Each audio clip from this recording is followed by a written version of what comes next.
It is Wednesday night. It's December 6th, 2023. Hard to believe we're in the last month of 2023, but here we are. It's Wednesday night. You know what that means. Brand new episode of the Kicking Out podcast. The three-man band, the full crew back in the house tonight. I'm Tanner Lee. Co-host Paul Zartman, the wise man. Yep, his turds are above average. Almost got his face taken off. Paul didn't read that before, did he? No, I didn't. Man, last one I saw was Kettle One. So, yeah. Kettle One. Those guys are assholes. No, I might have to put that into a short right there. Paul's reaction was close. I mean, it was great. We did a little quiz, which will air later this week once Tanner gets it uploaded. And towards the end of the quiz, we talked about averages, and I made a comment, and I thought it would be pristine to carry it over today. Yeah. Teach me not to read the bottom of the screen before we get started. It just can't. Well, I have 7 days to figure out something for next week. Should we put it on a shirt? Put it on a shirt. Well, Majin says his turns are Andre sides, so. Well, Ooh. I mean, you more power to you, Majin. My prayers are with you. And I really wish I knew some like good fast food chains in Canada we can make comments about, but I don't know a damn one. I don't either. We'll just say that. We'll just say Molson Extra Dry makes your turds extra big. There you go. There we go. Speaking of, Shep, what are we drinking tonight? Well, the normal Kettle One. Okay. I actually got a really nice bottle of bourbon last week, and I really thought about opening it up tonight, but I didn't want to get too blacked out drunk. So I might save this bottle. This nice bottle of bourbon. I might save it for our next prediction in pay-per-view. So probably drink a little Kettle till then, and then maybe next prediction in pay-per-view, we're going to break out some really, really nice bourbon. Our next prediction will be, I think, 3 weeks from tonight, I think. Yeah. And I was thinking tonight, that will be our 2024 predictions as well. Well, it's going to be a loaded show that night. It will. Yeah. Yep. Maybe I won't bring that'd be a long night. It will be a long night. It'll be a quick recap and then a bunch of predictions. Majin saying Shep's not drinking Marty McSorley's bathwater. It's hard to drink water laced in gold. Wow. That's not the only McSorley comment we got tonight. We got one from Metrics, AEW Metrics on Twitter. So he runs a great account and runs a great fantasy league. So shout out to him. But that popped me a little bit. Yeah. Hey, everybody wants to be on the McSorley train. Let's be honest. Yes, I started it. Everybody wants to be on it. Just jump on, boys. Let's go. It's we got to because your get Marty birds are on. above average. We got to get Marty on. Yeah. I think I might be able maybe make that happen. Just saying. Just since you mentioned 2024 AEW Canadian Tour announced, baby, Winnipeg. Sucks I got to wait till 2024, though. Yeah, but it's exciting. 2 different Canadian tours next year for Canada. And Canada's got great wrestling fans. Yes, absolutely. Very, very hot crowd tonight. Imagine when you go to the arena like we do, make sure you find the closest aisle seat to the bartender, and that makes you great double vodkas and lemonade. Makes the show just spectacular. My recommendation. Go ahead, Paul. Sorry. And take a sign that says KOP, I'm here. Yes. We'll know where you're at then. What you need to do is get a Shep t-shirt for Kicking Out Shop that says, make it a double. Just go up to the bartender and just point at it. Yep. Make it a double. That's all you got to do. She'd look at you and say, you're a man. All right. So let's get into some Dynamite talk, shall we? Montreal, Quebec, Canada tonight. Crowd was hot, as Paul mentioned. Very fun crowd tonight. Great way to start the show if you like just physical, brutal, hard hitting pro wrestling. This match was for you. John Moxley versus Roosh, part of the Continental Classic tournament. I mean, the victor in this match was, I think, who everybody thought it was going to be in John Moxley, but it was still a fun, entertaining match throughout. It was a great, hard-hitting match.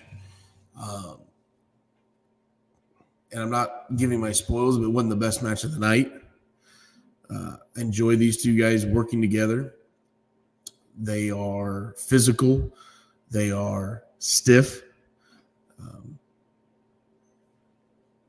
And, you know, it was a good opener. It was a good opener. It went about 12, 13 minutes probably, even with the commercial break. So it was good timing, maybe a tad bit long, but yeah, it was a good opener match. Moxley every week, he brings it. Some weeks more than others, and I thought tonight was one of his better performances over we've seen the last couple of weeks. So thoroughly enjoyed it. Yeah, he. I mean, I'm a fan of Moxley. I think he can adapt to any kind of style he's going against. But this one, he didn't have to adapt. This is more his style tonight against Roosh. But I want to talk about this tournament overall. And I think I mentioned it to you, Shep, last week when we were recording the pod. I've enjoyed this tournament, even though I think it's been a little too predictable for the most part. But what I like about it is we are getting matchups that we haven't got before. We're getting a lot of face versus face, heel versus heel. That's something different AEW doesn't do very often. Well, and everybody has been very, very critical about storytelling, about just throwing two high-profile wrestlers together and letting them go out and have a match. And yeah, they can have a good match, but there's nothing behind it. I almost felt like this week, maybe a little bit of last week, but this week, maybe besides Moxley and Roosh, everything had a little bit of story. Yeah, it did. Sure. Switchblade and Lethal, they go back to ROH. Swerve and Briscoe, I don't think they go back, but they had a hell of a match. If I'm maybe throwing out my little bit of predictions later, and then excuse me, you had some other really good storytelling tonight. So I know everybody's quick to say Tony's quick to pull the trigger on throwing two high-profile athletes together, which he is. But every once in a while, it develops. It takes a little while, but it develops into a story. So I've been critical about the storytelling. But tonight I felt like this show kind of made me take a back seat to that. Yeah, I like Majin's comment here. I agree with this. The gold bracket's been far too predictable. Actually, absolutely zero upsets on that side so far. Blue bracket, far more interesting with a few upsets. Mox doesn't need to win all the time. I think the gold bracket's got to get interesting because I presume one of the three winners is going to be Switchblade, Mox, or Swerve. But which one of those three? That's where it's kind of gets interesting. And then the blue bracket, like you said, it's kind of open right now. I think you got to put Swerve over in that bracket. I'm thinking that way too. I do too. I don't want to spoil my predictions for World's End, but I kind of already have my pick for the winner. Dude's on fire. I mean, he wrestled in House of Glory over the weekend, and the crowd was hot for him there. And then he was there in Jacksonville Monday night against the Bengals, and Tony Khan introduces him to the NFL Commissioner Roger Goodell, and his song plays on the field. I mean, Goodell's the worst.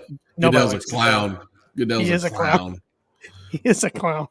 He's worse than the rapist Alberto Del Rio. Ooh. All right. Okay, maybe not that far, but he's down. Yeah, wow. But he's pretty bad. They hang out together. Yeah. There we go. Okay, that's fair. But good win for Mox tonight. Got it with the Bulldog choke, which he's been really finishing everybody off that way lately. So yeah, but what happened right after just didn't sit well with me. You know, Roosh basically no selling it, coming right out of it, popping right up. and getting right in the ref's face. Oh, I mean, I understand the upset, but drag it out a little bit to come right up after you just got choked out. so let me counter out there, act that, Paul. I felt that this was an MMA finish. There's a lot of MMA chokeouts where as soon as the winner releases, the opponent comes to, and you've seen many videos where they attack the official because they don't know in their mind, like they still think they're in a fight, even though they are blacked out for 3-4 seconds, 5 seconds, 6 seconds, whatever. So I felt like I'm going to give him a titch of credit tonight. I'm going to give him a titch of credit that was kind of what he was going for, other than no selling Mox. Because I think if you no sell Mox will just beat the shit out of you. My opinion. And Roosh is a big dude. I think he holds his own, but so I'm gonna give him a little bit of a titch. I think I made that. I'm making that word up on my own, right? A titch. A titch. Okay. I'm gonna give him a little bit of a titch of a credit here and just say that's the way he was selling the choke out. So okay, all right. Put it on a Shep, or put it on a shirt. By the way, shirt? Tanner. All right. My list is getting longer and longer. Up next, we saw Renee Paquette welcome Roderick Strong and the Kingdom to the stage. Roderick comes out, says obvious that Max will put his dagger into the heart of his best friend by proxy, Samoa Joe.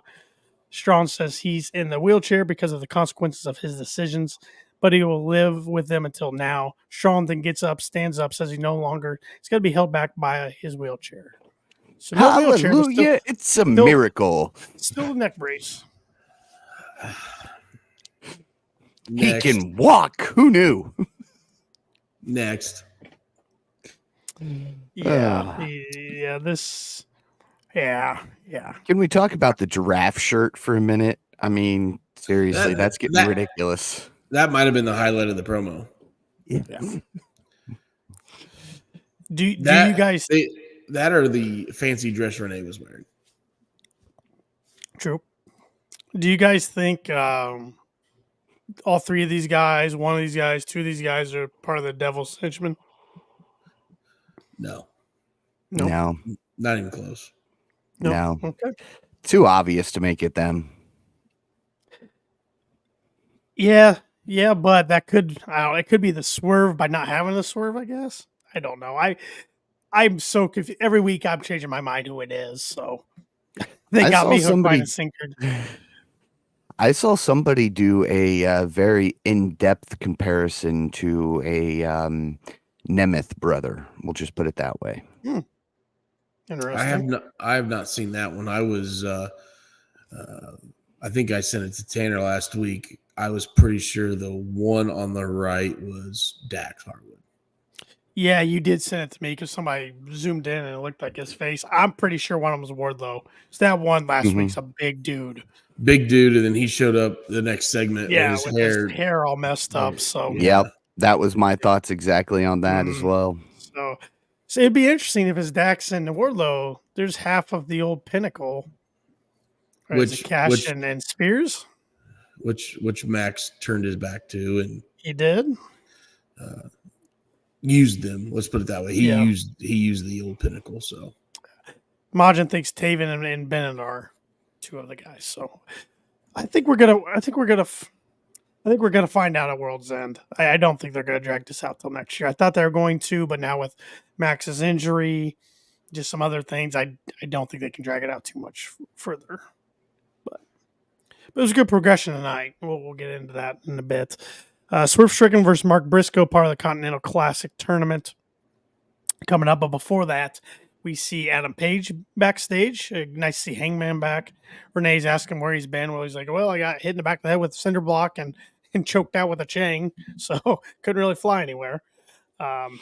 But he concedes that he's lost to Swerve, but he said he took something from Swerve that will never be taken, that he'll never get back. This isn't over. He knows what Strickland wants, and he'll make sure he never has it. MJF then appears, but Hangman says he doesn't have 30 minutes to listen to MJF. MJF and Page go back and forth about their history, which I loved. I love when AEW does callbacks. especially Oh, going back to absolutely. the beginning in 2019 is awesome.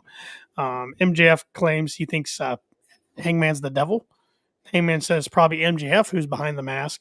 And the two get tense, but Samoa Joe splits them up before anything can happen. Joe's got to ruin it. Majin, I've got to ask though, can we please develop the devil storyline? Is going the same route as the Outcast versus Originals, attack after attack after attack, zero development. Thoughts?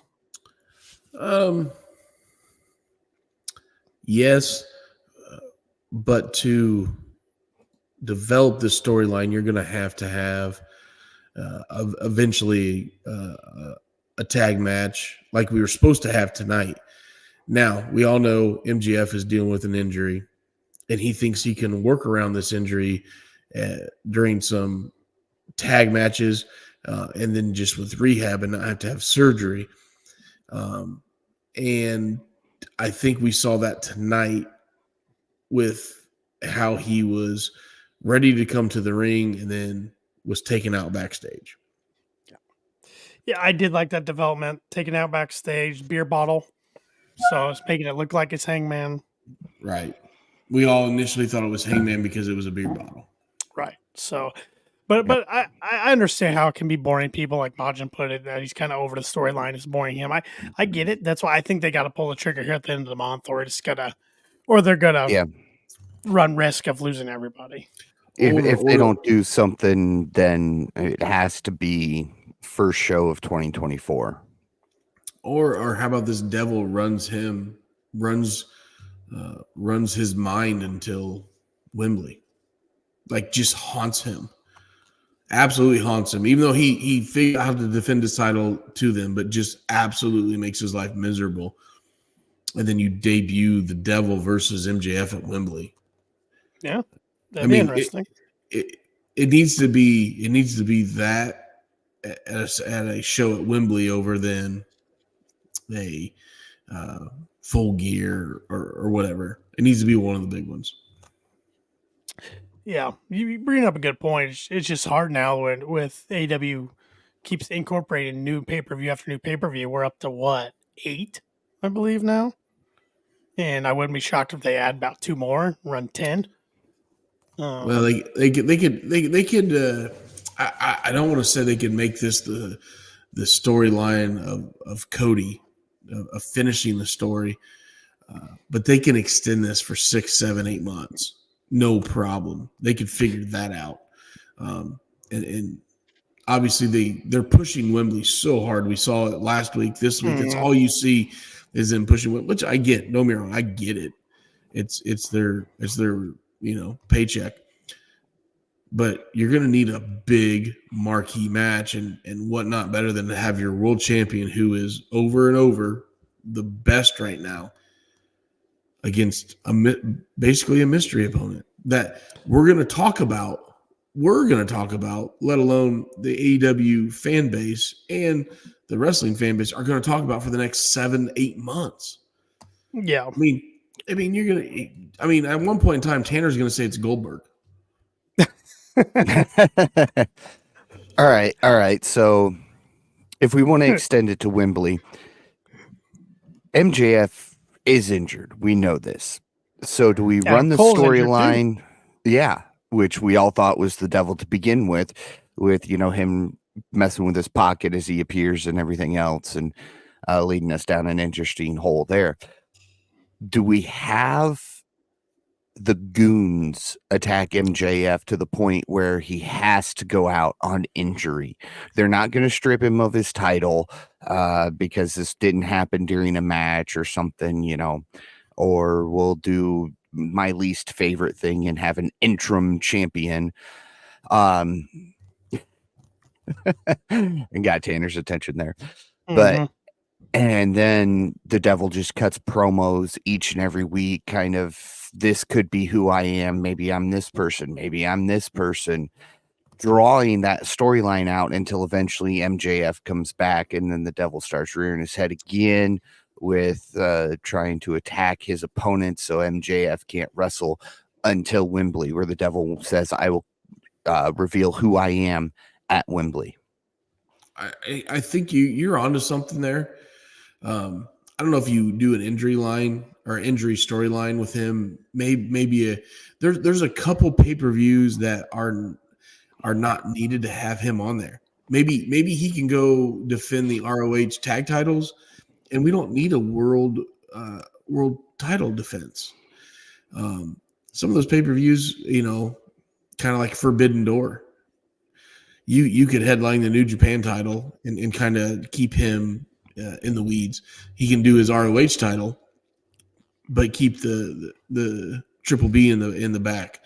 So you could do this correctly, and then have this amazing reveal at Wembley, and that gives you 8 months to figure out who the hell you want to be this reveal to shock and awe the crowd. Now, whether it's Adam Cole, whether it's somebody outside the company, somebody that's going to be a free agent towards the end of the year, an Okada. I don't know. It's got to be somebody. Because I already think right now, and it's been going on for a couple months, it's already been a big deal to where they've got to nail the landing. The longer you draw it out, the more pressure you've got to nail the landing. It can't be a Jack Perry. No offense, Paul. I know that's who you No. I'm saying the longer it goes, if it's Jack Perry, people are gonna be so pissed off. You can't have Jack Perry and MJF headlining Wembley. I'm sorry. No.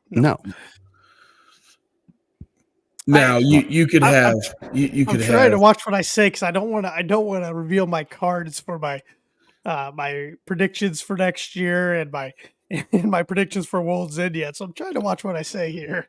No, but you could have a MJF versus. And I know they're. It's not the right build. Well, here's the problem with Ospreay.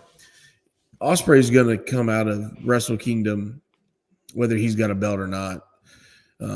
I think he loses the belt to Moxley, and that brings that feud into AEW.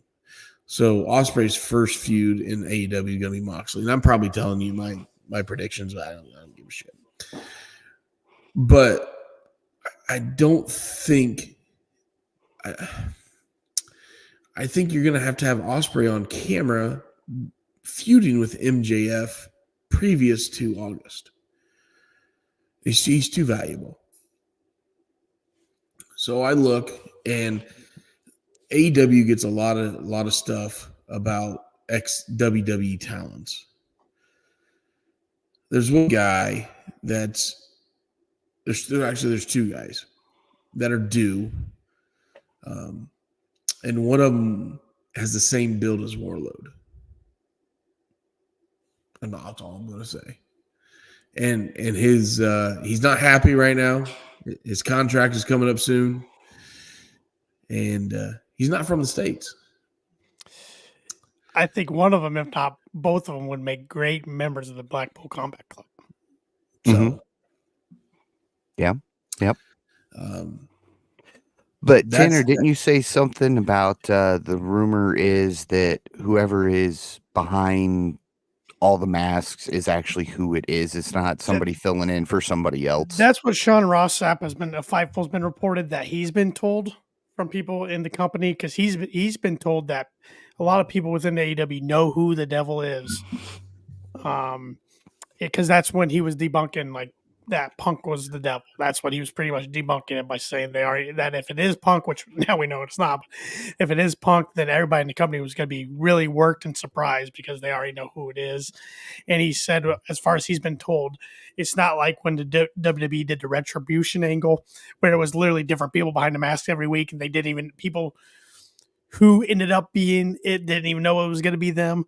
I guess the people that are planned to be the henchmen have been the henchmen the whole time, according to him. So, but that could change too. So, I don't know. I'm done trying to guess who the henchmen are by examining photos. I'm not good enough for that stuff. I just think one of them's Wardlow. That's my prediction. So, yeah. But let's talk about the guy who is just a hot talent right now in AEW is Swerve. He swerves when he drives. Little Nana dance there. Everybody's doing it, Shep. I know you're even starting to love it. Nope. I was trying to look like I froze there because I was not going to do the dance this week. Oh, I'll do it. Everybody's doing it. House of Glory, AEW shows, everybody's doing it. NFL games. Yeah. But good match between Swerve and Mark Briscoe. I feel bad for Mark.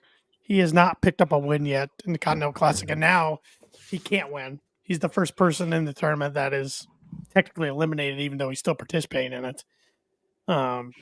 But good match. Swerve in the end hit the Death Valley Driver, and then got the Swerve Stomp for the win. But Mark held his own.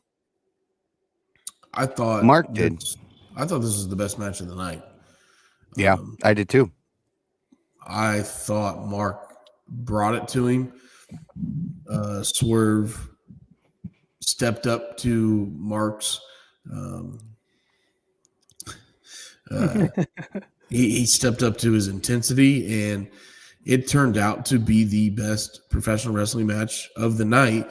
And as I'm watching this match, we had zero storyline between Mark Briscoe and Swerve Strickland. I don't believe they've ever crossed paths. Being that, Mark was a strictly ROH guy, went to very other promotions, very, very little promotions. The only one I could think they could cross paths was Hog Wrestling, but Mark would still be a tag team. So everybody bitching about storylines. You turn around and throw these two guys in the ring and they put on the show tonight. You could take your building the storylines and wipe your butt with it. Wipe your below average turds with it, because these guys brought it, went a 20-minute time limit, the 5-minute thing. So they went 16 minutes, let's say, and it was the best 16 minutes of AEW tonight. Hats off to both. Crowd loved it. And I'm pretty sure when they went behind the curtains, both of those guys celebrated tonight. They should have. They should be celebrated. Absolutely. Yep. We then saw Mariah May backstage saying she wants to meet with Tony, or she's saying her meeting went well with Tony Khan, and they planned her debut. She'll be studying tonight, watching Tony Storm. So we should see her debut soon. So, yeah. I don't mind this, though. They're building her character a little bit. They've introduced her. We're getting the backstory about her. So before we actually get to see her in ring action. So I'm all right with it. We're supposed to get MJF and Samoa Joe versus the Devil's Masked Men. Joe gets in the ring. Lights begin to flash. The Masked Men all surround the ring. Lights go out. Then the lights come back on. Masked Men are gone. Devil appears on Titantron. He disappears, and then MJF shown backstage, laying on the ground with a smashed bottle around his head. So it is James Storm, right? You still think Tony Khan calls it the Triton Titantron? Titantron, probably just. How about just the screen? But it's a Titantron on the notes. So. Oh, okay. I thought that was from the old Titan Sports era, which was old. Your old Uncle Vince. I'm never going to get rid of that, am I? No, I just got to lean into it at this point. Hey, by the way, speaking of that, what did Uncle Vince cook for Thanksgiving dinner? Well, Uncle Vinny, he's got to have a steak with ketchup. Okay. Hopefully, Uncle Vinny drew your name for the Christmas giveaway coming up, right? And don't talk to him while he's eating. Never talk to him while he's eating. Don't Why sneeze would you either. do that? Definitely don't sneeze. Or sneeze. Fart. Yeah. Don't get sick. I mean, it's a bad deal. Yeah. Bad deal. But we pretty much talked ad nauseum about the Devil storyline, so I'll kind of go ahead here to the next segment, which was John Moxley shown backstage saying he's humble before God and his mother. He knows what he is. He's expected to be 3-0, and he expects to win the tournament because he's the ace of the world. Swerve then appears, says it will take more than the new kick pads to stop his momentum. Swerve and Moxley next week. And I got to think about it. He's right. Mox wore kick pads in an opening match. Like, why? Mm-hmm. He never has. I've never seen Mox with kick pads. No, I have never. no idea. And I love that Swerve brought it up. Yeah. Well, yeah, it's Swerve. Why wouldn't he? So next week's winner is coming, which is always dabbed one of the bigger dynamites of the year. Are we going to get any surprise like debut or anything crazy? I mean, you spoke about Nemeth. I don't know when these contracts, because all the latest round of the WWE releases, their contracts should be up in December, but I don't know when. Yeah. Think Hater returns, or is it still too soon for her? I think somebody asked SRS that today on the hump on Fightful, and he said, as far as he's heard, still 2024 is her return date. So, but they need her back. They need her back bad. We did get a return in the women's division, which I will talk about momentarily. But Well, hopefully you're not going to spend a lot of time on it. Yeah. But hopefully we get somebody return or a debut next week. And I'm giving up on my Goldberg prediction for 2023 of him debuting because we now only got a few weeks left and it hadn't happened. So I'm going with Captain Insano. Captain Insano. Oh, Paul White died. Paul White's dead. That's why Captain Insano's coming. He shows no mercy. Paul bounces off cars.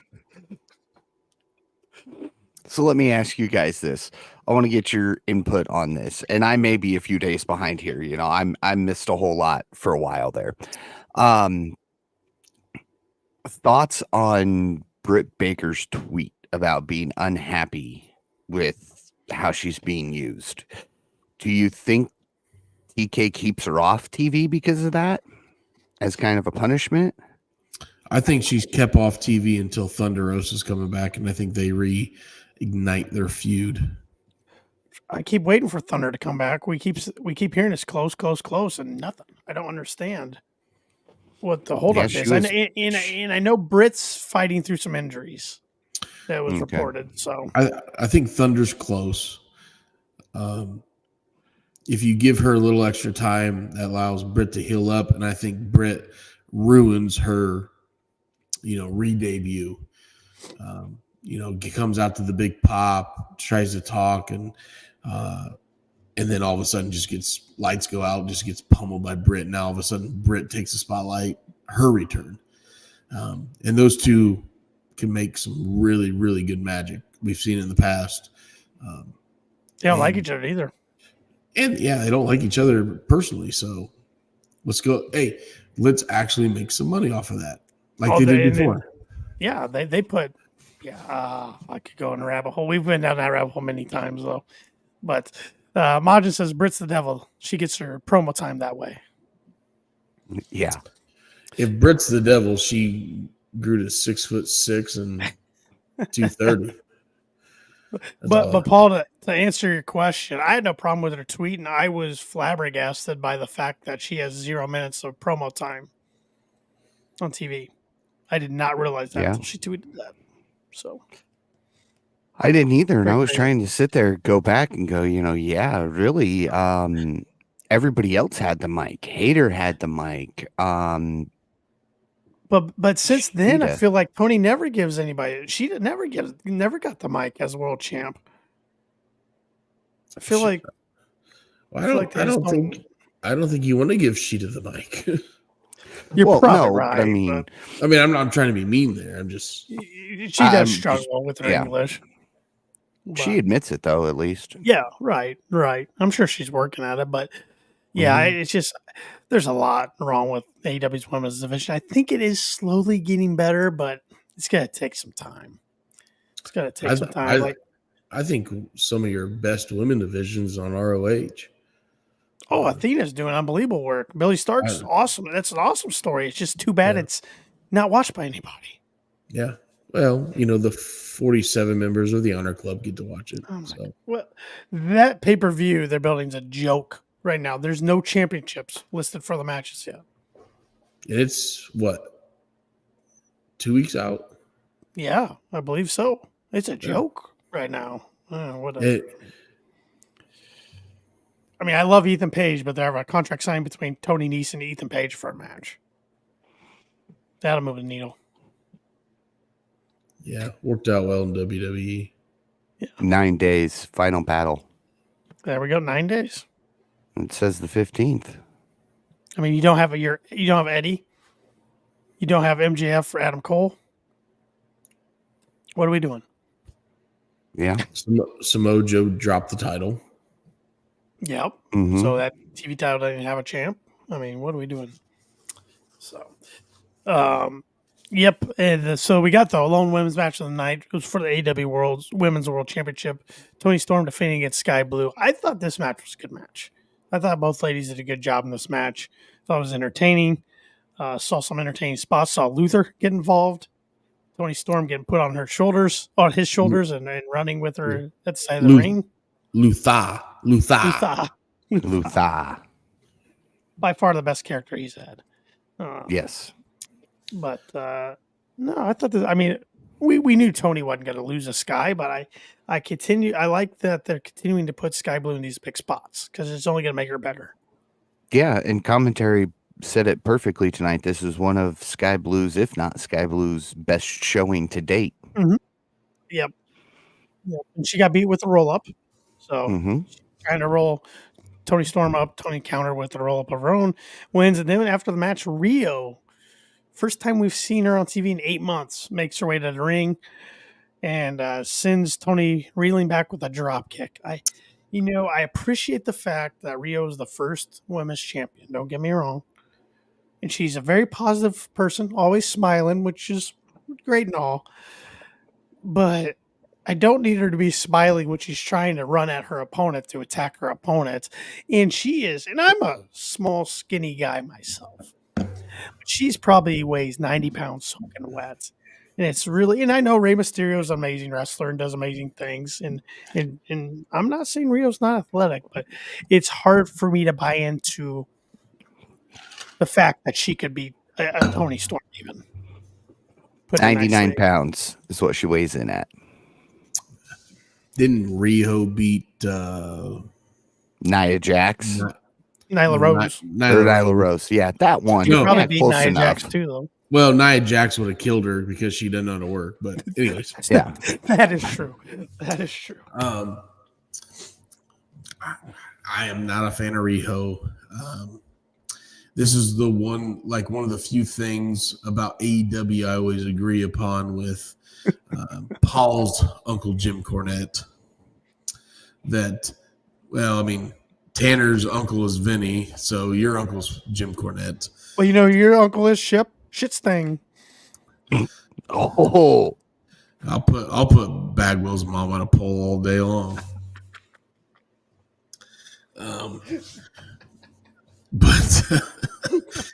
I feel like this is it's Kenny's project was this women division when AEW started, and he brought these women over from Japan. Not that they're not entertaining and stuff, but right. It just doesn't mesh well with our I'm gonna say American style, but I mean Toni Storm is Australian, but whatever, you know what I'm getting at here.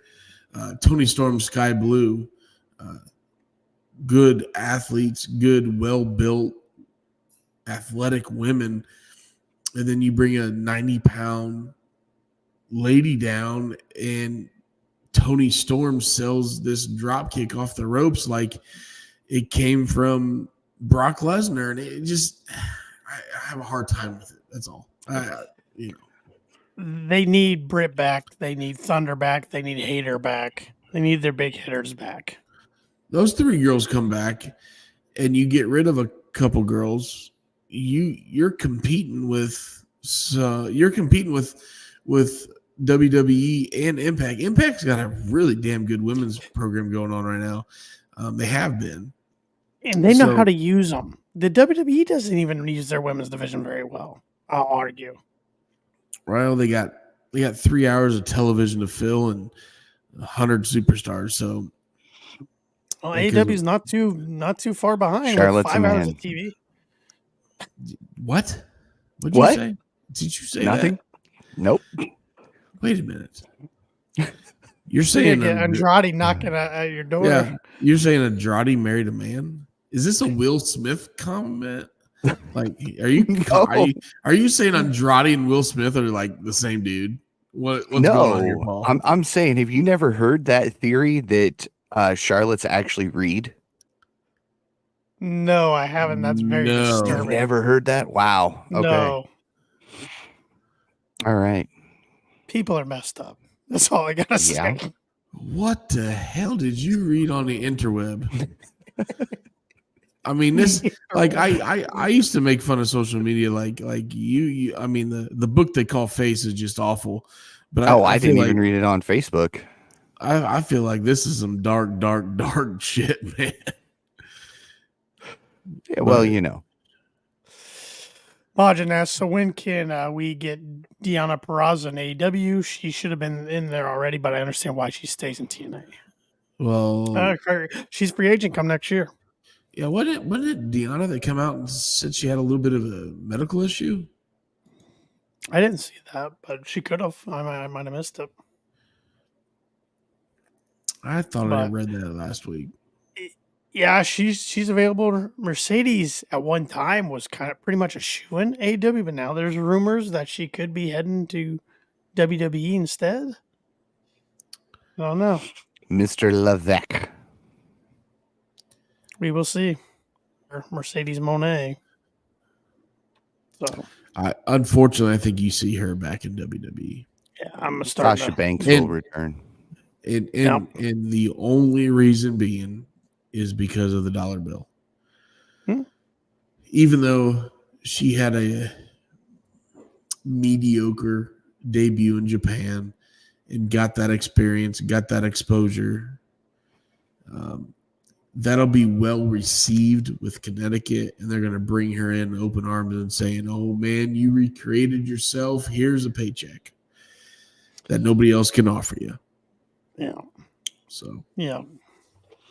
Martin said he wanted Rosemary in more so for the whole Allie thing, but now Allie's gone out of the company, the bunny. Mm-hmm. Yeah. Anyway, speaking of WWE, did you see they apparently signed another former AEW talent on the women's side again? I did not. I did not.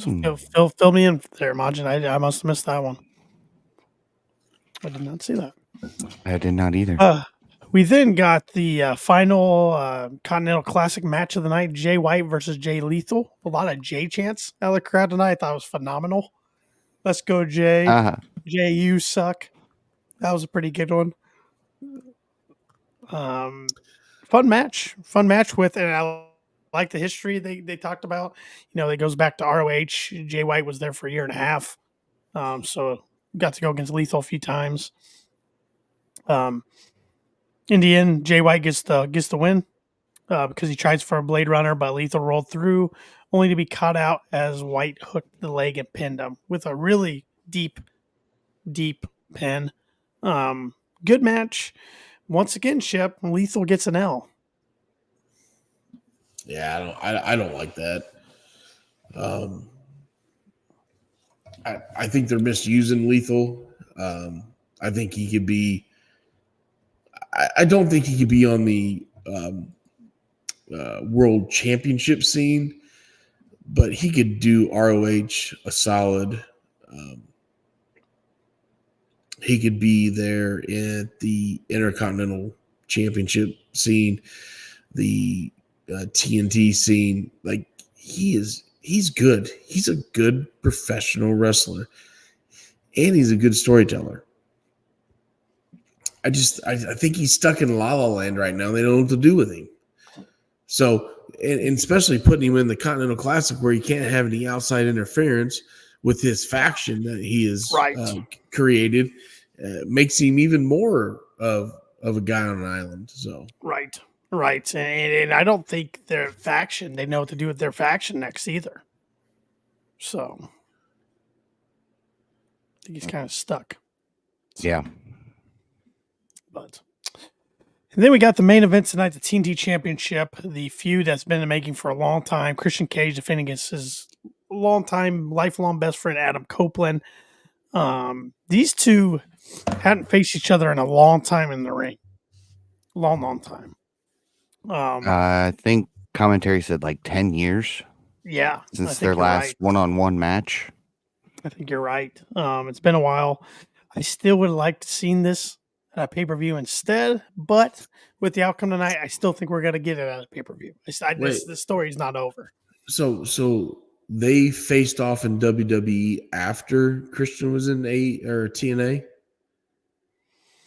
I'm gonna look it. I'll look it up. Well, I can do that while you're. Okay, you can do that.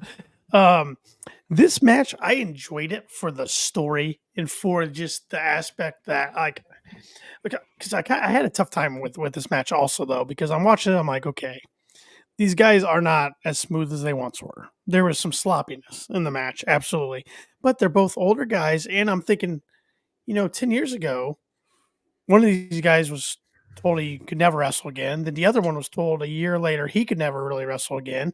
And the fact that we get not only one wrestling, but both are back wrestling and now against each other, I'm like, I got to appreciate the match just for that fact. But it was a little sloppy. Yeah, you're a little more forgiving than me. Yeah. I still feel like these guys, once they got cleared by the doctors, are still pros and should conduct themselves that way. And I felt that Adam Copeland, as when he was Edge, I thought he had some really good matches in WWE. Mm-hmm. So this one was a little rough. Wasn't bad, wasn't horrendous, but there was a couple moments that I thought that wasn't very smooth, guys. But they pulled it out. I'll give them that. They did. And of course they got to work, pretty safe, being that they both have had head and neck injury history. But back a lot of back and forth. I mean, at the start of the match, we saw Copeland just taking it to Christian, but then Christian battles back. We see a lot of action on the outside. They both go for spears and miss. That's where Copeland's spear, when he was waiting for Christian to leapfrog him, was very sloppy. Christian's, at least he ran full speed the whole time. Copeland slowed up enough to make it look sloppy. But when Christian ran full speed and missed, Copeland accidentally bumped Bryce Remsburg. So Christian then kicked Remsburg with a low blow. Both men tried for a spear at the same time, knocked each other down. Nick Wayne's mother then headed to the ring, and I knew what was going to happen. She grabbed the TNT title. She looked conflicted which one she was going to hit, but then she finally nailed Adam Copeland. Then Christian then connected with a kill switch, and he stood tall over his fallen friend, then placed Copeland's head underneath the TNT championship and stomped on it. Then got the 1, 2, 3. So, and still TNT champion, Christian Cage. So when she came down, I'm not a nice person. Looks like 2010, by the way. Okay, 13 years. Okay. 13 years. What's the first thing you thought about with Nick Wayne's mom? With her attire. I'll give you that. With her attire. She reminded me of Lita from when Edge and Lita were a thing. Paul? Maybe not that crazy as Lita was, but You're 180 degrees from me, so it's okay. Little revealing there. Okay, yeah. Oh, that Lita was that way, but so I look at the and everybody can judge me. So the pants she was wearing are very shiny, very leathery, and I had a ex-wife, ex-girlfriend, current wife. I'm not going to tell you which one. That wore a shiny pair of leather pants, and when he walked beside her, it made a lot of noise. And I said, "You know what? You remind me of fucking Scuba Steve. You're wearing a freaking wetsuit. You're Scuba Steve." And it didn't go very well. And maybe that's why I'm divorced and many girlfriends and whatever down the road. But when she came down and I saw them pants, I'm like, holy shit, here comes Scuba Steve down an AEW ramp. Like, that's Scuba Steve. Like, come on. I couldn't focus on what the hell she was doing. All I could think it was Scuba Steve. So there you go. Judge me, yell at me, whatever. I don't know. It added more to the story. It lines up with we're gonna get a rematch probably at World's End. And she had reason to do it within the story. I mean, Adam gave her son a concerto. What mother wouldn't retaliate? But I kind of agree with Majin. It should have ended with Christian Cage making out with Nick Wayne's mom. That'd been a fun way to go off air. Yeah, maybe we get that next week because you can't tell me that you can't tell me that Christian didn't orchestrate this behind the scenes. He outworks everyone, so he outworked Adam. He outsmarted Adam tonight. So yes. But at least it was Nick Wayne's mom and not the Prodigy and Killswitch. Yeah, that would have kind of been like, all right, so that was for nothing. Yeah. So, but yep. So, and that was actually Christian's only his second time he's beat Edge or beat Adam Copeland in a one-on-one competition. First time in 22 years. I saw that on Twitter tonight. Wow. Well, technically, it's the first time he's beat Adam Copeland. That is true. That's true. It's always been. What are the odds Christian outworked Nick's mom? Well, Nick did need a father figure. It's true. It's true. Next segment. Just go. There are no next segments. That's the end of the show, Shep. Just go. No, we got other stuff to talk about. Well, I could really tee this up with our rating, Shep. What do you give tonight's rating? 6.9. We are children. Would have been completely different, but Nick Wayne's mom. No, actually, no. This was a one of my more enjoyable shows. I enjoyed the Continental Classic. Even though all the haters are talking about the storylines, I still enjoyed it. I thought we got some really good quality professional wrestling tonight. So I was pretty high tonight. I was 7.9. Wow, that was higher than last week even. Wow. Yeah. And I'll tell you what, the Mark Briscoe swerve match did it for me tonight. It really elevated everything. I love the Moxley Roos match. It was good, hard hitting. Stop it, Tanner. I can't help it. Dipshit Nana was at ringside, so it made me enjoy it. So yeah, he's gonna do the Prince Nana dance every week until you give this a 10. I hope he has hip dysplasia from all the wear and tear of that gyrating he's gonna do. Because it's never gonna happen. Never say never in wrestling. Oh, that's what Triple H said. Sorry. Hell froze over. Or Paul Levesque, I should say. Hunter. He goes by too many names. Yeah. Jean-Paul Levesque. All right, 7.9 from Shep. Paul, what's your rating? 7.7, and that's got nothing to do with Shep's. I was already stuck on 7.7 before Shep said anything. Really enjoyable show. There were just some down spots for me. Rio, I didn't enjoy her the first round. I haven't enjoyed her. It's a Jim Cornette.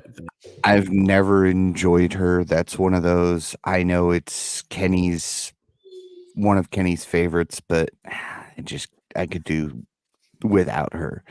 Rather would have seen Britt Baker come down than that, or absolutely Nyla come down. All right, yeah, that's bad. If I'd rather have Nyla on my screen than Riho, but but yeah, 7.7 tonight for me. Well, I'm right in the ballpark of you guys, but I think this might be a first. I'm the low man tonight. That's 7.6. So But still, I still thought it was a solid show. I think AEW is doing, and Shep and I hit on this last week, they're doing what they need to do. They're focusing on themselves, focusing on their talent, focusing on their matches, focusing on their storytelling. So maybe slowly but surely, but it's getting better. And that's how they got to heat up the product again. Because as much as we love AEW, I think all of us can agree it's not the product it was in 2019. It's not the product it was in 2021, even. And they're well behind the 8 ball and competing with the WWE right now. And they shouldn't. That shouldn't be their focus. They need to focus on being a good alternative and get back to their roots. And they can do that. I think they can be primed for a big 2024. They just got to get back to their foundation. Especially with a lot of rumors of lots of negativity behind the scenes and lots of people being unhappy with their current position in the company, whether it be a booking or as a coach or whatever. There seems to be a lot of unhappy people in the roster right now, and TK has got to turn that around. Otherwise, WCW 2.0. I've seen so much on social media comparing WCW to AEW and how they're too close together and they're going to end up failing together. One thing, and this is not being cocky, okay? Tony Khan probably has more money than Ted Turner. Okay, let's just go there. So the longevity there can last, and I don't think AEW could break Tony Khan. Okay, I don't care how bad it gets. I don't think it could physically break him where his personal life changes. Okay, leave it at that. Go ahead. They're making a profit. They're gonna get a big TV deal. Now the TV deal could look different. I could see Warner Discovery saying Collision's not doing good. We got to scrap it. Maybe even scrap Rampage. Just going back to just Dynamite. I could see that. Maybe that'd be a blessing in disguise. Honestly, I don't know. But they're gonna get a TV deal. They're gonna be around for a while. I'm not worried about that. They do have some nuts and bolts they really need to tighten. They need to fill in some cracks, things like that. But I still think they got a better structure than WCW. I mean, the Bryan Danielsons, some other veterans in that locker room, especially Bryan Danielson, though, especially if he's on this discipline committee and things like that. Those guys aren't going to let it go by the wayside. But I think at this point, they need to really limit themselves of signing these released WWE stars. They do. And more focus on some strong independent professional wrestlers and some guys overseas. Obviously Okada's been in the news the last 4 days. So, worry about guys over in Japan and Europe. Excuse me. Over guys like Dolph Ziggler and no me wrong, I like Dolph Ziggler. I think he's super entertaining. And I think he could do very well. Just he's got that WWE stigma behind him to do that. So I agree with you, Shep. But one of my predictions for 2024, and I'll go ahead and spill it out here. I think it's going to be another crazy year in pro wrestling. Maybe it won't be as drama-filled as 2023 or 2022. I don't know if it could be as drama-filled as 2023, but I think we're going to see more talent jump back and forth between companies than we have since the conception of AEW because so many contracts are coming up. And that's good for business, seeing them bounce back and forth. So I think, and Tony's already showing this. He's not re-signing as many people as he once was. So when contracts are running up, he's letting a lot of them go. QT Marshall, for instance.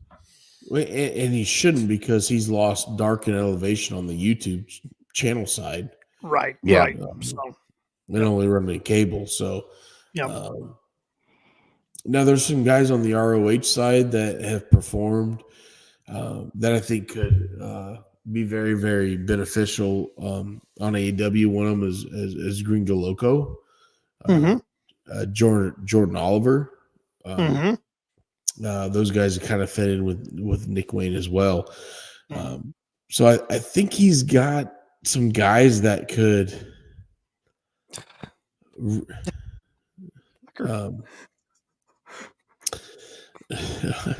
I think he's got these guys that really could step up and fill those roles where he does not need to sign these release talents from WWE.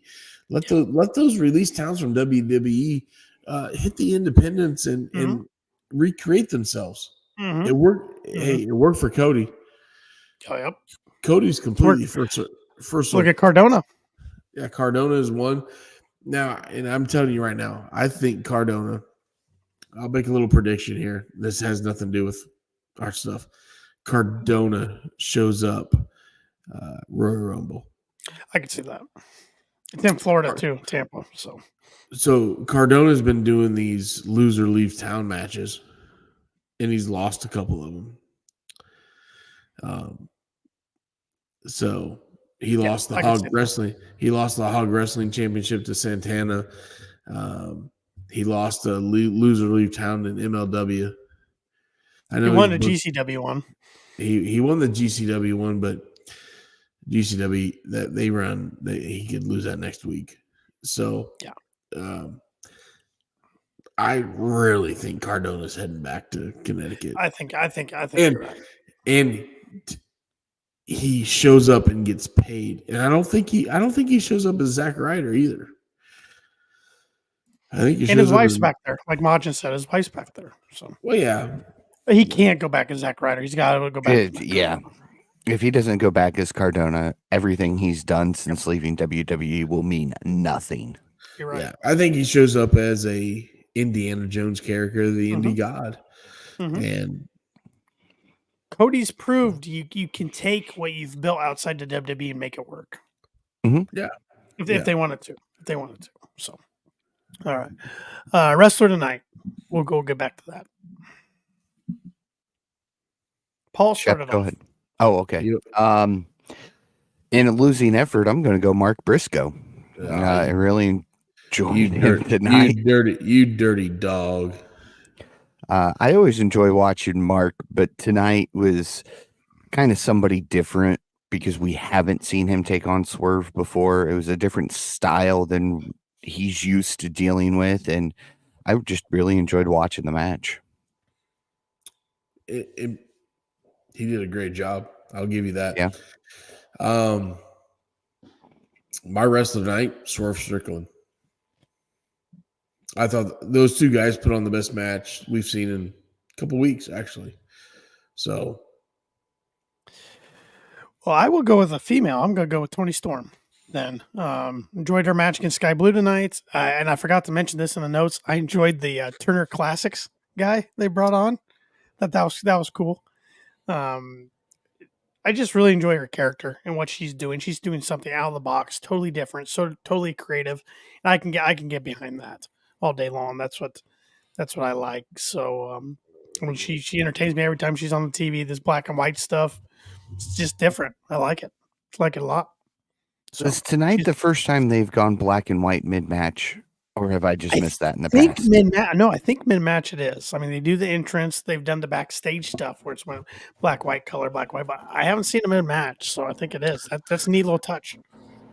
I do love, though, her attire is like straight 60s women's professional wrestling. She's got the boots. She's got the attire. She's playing the part. I love it. Oh, perfectly. Yeah. So, yep, she's my wrestler of the night. So, anything else you guys want to hit on in AEW related or even outside the world of AEW? I don't think I have much tonight. But I don't have much tonight. We always talk about Cody, but didn't get a lot this week. So they're going to do the match already next week. So yeah, we can probably skip that segment. Yeah. Yep. Not much. No Punk sighting this week. I think he is going to be Friday night, though, according to his Instagram story. So, all right. There you go. So I guess that falls on me now to wrap this bad boy up, doesn't it? Yeah, and before you do that, Paul, I want to plug. I did an interview for our podcast over the weekend with Plugo is his name. He goes by Plugo. He's an Indiana guy like us. He lives in South Bend. He's a wrestling podcaster. He hosts 2 podcasts, Between the Beards, and also the Enforcer. Nope, that's not right. I'm looking up his other podcast. I can't remember right now. I'm sorry, Pluggo. I am botching this really bad. You are very badly. I am. I wasn't prepared. I don't have notes or anything in front of me. But slacker. But anyways, we shot the breeze about all sorts of things wrestling. A lot of AEW talk, a lot of just pro wrestling talk overall. We talked as wrestling fandom. 4 Exposure podcast. There you go. Between Two Beards and 4 Exposure podcast, which is part of the Love Wrestling brand, which is a Canadian-based promotion up there. So, check him out. He also went to the Black Label Pro event on Saturday that featured Sean Ross Sapp, Fightful Sean Ross Sapp, against Shaza McKenzie. He said that was a lot of fun, and he did one of his podcasts on site there. So, yeah, just go on our YouTube channel or wherever you listen to this podcast at, and it's up there. And we just shoot the breeze about wrestling for about an hour. So, really enjoyable conversation with him. All right. Now, with that being said, be sure to check out kickingOutShop.com. It is your place to go for all of your KOP merchandise. Support a great podcast, look great doing so. Be sure to listen to the Kicking Out podcast wherever it is you listen to your podcast. And if it happens to be Apple Podcasts, be sure to leave us that 5-star review because we are 5-star KOP. Be sure to follow the Kicking Out podcast on all social media at Kicking Out Pod. Be sure to follow Austin Shepard at the Shep27, your KOP predictions champion, Tanner Lee at Tanner Lee 92, and be sure to follow myself, Paul Zartman, at Paul Zartman 921. And with that, for Austin Shepard and Tanner Lee, I'm Paul Zartman. Buy the merch and join us next week as we kick out yet another podcast.